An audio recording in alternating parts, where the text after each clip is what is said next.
അമ്മയോടൊപ്പം ശ്രീരാമക്ഷേത്രത്തിലെ ശ്രീരാമയന്ത്ര പ്രതിഷ്ഠാ ചടങ്ങുകളിൽ പങ്കെടുക്കാൻ കഴിയുന്നതിന്റെ സന്തോഷത്തിലാണ് വിദേശികൾ ഉൾപ്പെടെ 1200ഓളം ഭക്തർ. ആശ്രമത്തിലെ മുതിർന്ന സന്യാസി ശ്രേഷ്ഠരും ബ്രഹ്മചാരികളും ആശ്രമ അന്തേവാസികളും ഉൾപ്പെടെയുള്ളവർ ഈ യാത്രയിൽ അമ്മയെ അനുഗമിക്കുന്നുണ്ട്. അമ്മയോടൊപ്പം നടത്തുന്ന ഈ യാത്ര ജീവിതത്തിന്റെ ആത്മീയ ഉണർവിലേക്കുള്ള വഴികാട്ടിയാണെന്ന് അമ്മയുടെ മക്കൾ പറയും. അവർണ്ണനീയമായിട്ടുള്ളൊരു ഇതാണ്, അമ്മയുടെ ഒരു മഹാസങ്കല്പമാണിത്. ഇത്രയും പേരും കൊണ്ട് ഒന്നിച്ച് അയോധ്യയിലേക്കൊരു തീർത്ഥയാത്ര പോകുന്നു. അവിടെ ശ്രീരാമപ്രതിഷ്ഠയിൽ യന്ത്രങ്ങൾ സ്ഥാപിക്കുക, അതിനോടനുബന്ധിച്ച് തന്നെ ആദരണീയ രാഷ്ട്രപതി ദ്രൗപദി മുർമുവിൻ്റെ കൂടെ ഉണ്ടാവും. അപ്പോൾ അമ്മയുടെ അനുഗ്രഹം വാങ്ങിക്കാൻ രാഷ്ട്രപതി തന്നെ വരുന്നു. ഇത്രയും പേര് ഒന്നിച്ച് കൂടുന്ന ഒരു വലിയ മാമാങ്കമായിട്ടിത് ഇതിനെ കണക്കാക്കാം.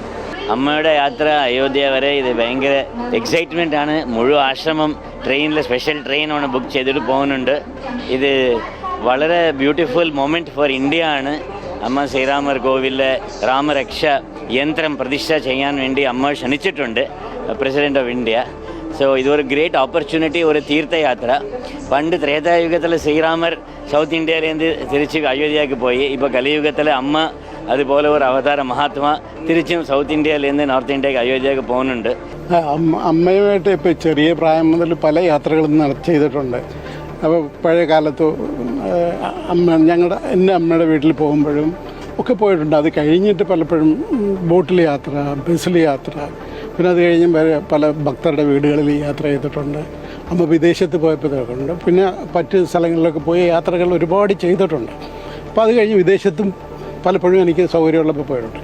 അതൊക്കെ ഒരു പ്രത്യേക അനുഭൂതിയാണ് അനുഭവപ്പെട്ടത്. ഇത് എൻ്റെ ഒരു പ്രത്യേകത എന്ന് വെച്ചാൽ എല്ലാവരും കൂടെ ഒരുമിച്ച്, ഇത്രയും കൂടുതൽ ആളുകൾ ഒരുമിച്ചിട്ട് ഈ ട്രെയിനിൽ ഒരുമിച്ച് പോവുകയാണ്. അപ്പോൾ അത് ചിന്തിക്കുമ്പോൾ അത് ഇപ്പം സാധ്യമായതല്ല. പക്ഷെ അതിനൊരു അവസരം വന്നപ്പോൾ ഞങ്ങൾ യാത്ര ചെയ്യുകയാണ് എല്ലാവരും കൂടെ. അതിൻ്റെ അനുഭവം എങ്ങനെയാണെന്നുള്ള യാത്ര കഴിഞ്ഞിട്ട് പറയാം. നമുക്കെല്ലാം ഒരു ദിവസം എല്ലാവരും കൂടെ ഒരുമിച്ച് പോകണം നമ്മൾ എപ്പോഴും പറയും. ഞങ്ങൾ ചിന്തിക്കുന്നത് എങ്ങനെ സാധിക്കും ഇത്? കാരണം നമ്മൾ ആക്ച്വലി ടൂറുകൾ പോകാറുണ്ടെങ്കിൽ 500 പേര് കൂടെ 600 പേരൊക്കെയാണ് 10 ബസ്സിൽ 11 ബസ്സിൽ പോകുന്നത്. ഇത് 1300 പേര് എങ്ങനെ പോകുമെന്ന് ചിന്തിച്ചു. അപ്പോഴാണ് ഇങ്ങനെ ഒരു അമ്മയ്ക്കൊരു ക്ഷണം ലഭിച്ചതും അങ്ങനെ തന്നെ റെയിൽവേ, ശരിക്കും നന്ദി പറയേണ്ട റെയിൽവേയുടെ ആണ്. ചുരുങ്ങിയ സമയം കൊണ്ട് തന്നെ റെയിൽവേ നമുക്ക് വേണ്ടിയിട്ട് എല്ലാ സൗകര്യവും ചെയ്തു തന്നു. ഇങ്ങനെ ട്രെയിൻ അറേഞ്ച് ചെയ്ത് തരികയും ഞങ്ങൾ 1200 പേര് അങ്ങനെ അമ്മയുടെ കൂടെ അയോധ്യയിലേക്ക്, രാമൻ്റെ മണ്ണിലേക്കുള്ള യാത്രയിലേക്കാണ്. ഭക്തിപരമായിട്ട് അയോധ്യയിൽ നിന്ന് അയോധ്യ പോലെയാണ് ഞങ്ങൾ ചിന്തിക്കുന്നത്. അമൃതപുരിയിൽ നിന്ന് അമൃതപുരിയിലേക്കാണ് ചിന്തിക്കുന്നത്. ഒരു മഹാത്മാവിൻ്റെ കൂടെ വേറൊരു മഹാത്മാവ് അവതരിച്ച് ലീലയാടിയ സ്ഥലത്ത് രാമൻ്റെ ആ പുനഃപ്രതിഷ്ഠ, ആ വിഗ്രഹം കാണാനായിട്ട് ഞങ്ങളും അമ്മയുടെ കൂടെ യാത്ര ഇരിക്കുകയാണ്. എല്ലാവരും അനുഗ്രഹങ്ങൾ പ്രതീക്ഷയുള്ളൂ. അമൃതേശ്വരി നമഃ. അമ്മയുടെ കൂടെയുള്ള അയോധ്യ യാത്ര, അമൃതപുരിയിൽ നിന്നും അയോധ്യയിലേക്കുള്ള യാത്ര എന്നുള്ളത് രാമൻ്റെ കൂടെയുള്ള യാത്രയായിട്ടാണ് തോന്നുന്നത്. ധർമ്മത്തിൻ്റെ പുനഃസ്ഥാപനം, ഒരു ഹൈന്ദവമായ ഏകീകരണത്തിൻ്റെ യാത്ര കൂടിയാണിത്.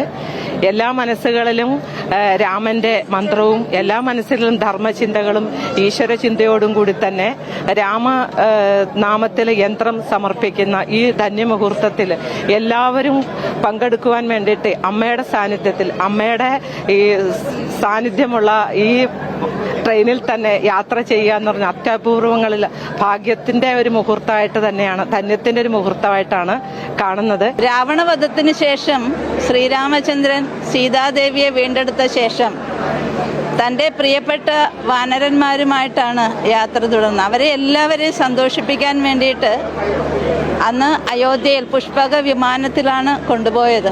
അതിനെ അനുസ്മരിപ്പിക്കുന്ന അമ്മയുടെ മക്കളായ ഞങ്ങളെ ഓരോരുത്തരെയും സന്തോഷിപ്പിക്കാൻ വേണ്ടിയിട്ട്, എല്ലാവർക്കും ആനന്ദം നൽകാൻ വേണ്ടി, ഇതൊരു സാധാരണ ഉല്ലാസയാത്രയല്ല, ഇതൊരു ആത്മീയ യാത്രയാണ്. ഈ സമയം അത്രയും നമ്മൾ അമ്മയെ മാത്രം സ്മരിച്ചുകൊണ്ട്, മറ്റൊരു ചിന്തകളുമില്ലാതെ അമ്മയുടെ നാമം ഉച്ചരിച്ചുകൊണ്ടും അമ്മയെ സ്മരിച്ചുകൊണ്ടും സത്സംഗങ്ങൾ ശ്രവിച്ചുകൊണ്ടും ഭജനകൾ പാടിക്കൊണ്ടും അർച്ചന ചെയ്തുകൊണ്ടുമൊക്കെയുള്ള ഒരു യാത്ര, ഇതൊരു ആത്മീയ യാത്രയാണ്. വലിയ സന്തോഷമാണ്. കുറേ ദിവസം കഴിഞ്ഞിട്ട് അങ്ങനെ പോകാൻ പറ്റണം ഒരുമിച്ച്. കൊറോണയ്ക്ക് മുമ്പ് പോയിട്ടുണ്ടെങ്കിലും ഇങ്ങനെ ട്രെയിനിലൊന്നും യാത്ര ചെയ്തിട്ടില്ല. സന്തോഷം, ഭയങ്കര സന്തോഷം. എന്താ നടക്കാനും ആകാംക്ഷയുടെ കാലത്ത് അമ്മയുടെ കൂടെ നിന്ന് അവിടെയുള്ള കാര്യങ്ങൾ പഠിച്ച് പിന്നെ ലോകത്തേക്ക് ഇറങ്ങുമ്പോൾ അത് നല്ല എന്തായാലും ഉപയോഗകരമായിരിക്കും എന്ന് വിശ്വസിക്കുന്നു. ഹാപ്പിയാണ്. അമ്പൂറ്റമ്മയുടെ കൂടെ പോകാൻ ഈ ഭാഗ്യം ലഭിച്ചെന്ന വലിയ ഭാഗ്യമാണ്. ഞാൻ കഴിഞ്ഞ ജന്മത്തിൽ എന്താ ചെയ്തതെന്ന് അറിയത്തില്ല, പക്ഷെ അമ്പൂറ്റമ്മയുടെ പോകാനുള്ള വലിയ ഭാഗ്യമാണ്. ഞാൻ നല്ല ആദ്യമാണ് അമ്പൂറ്റമ്മയുടെ കൂടെ ട്രെയിനിൽ പോകുന്നത്. ഒരു വലിയ ഭാഗ്യമായി കരുതുന്നു. For me, Amma is none other than Sri Lord Ram. So to go to Ayodhya with Lord Ram is exceptional. Very special. Extremely grateful and blessed and happy to get on this journey. I think no one has an idea how it's going to be, but that's like the beauty of it. Just going with the flow, going with Amma and living in the moment and experiencing this beautiful journey.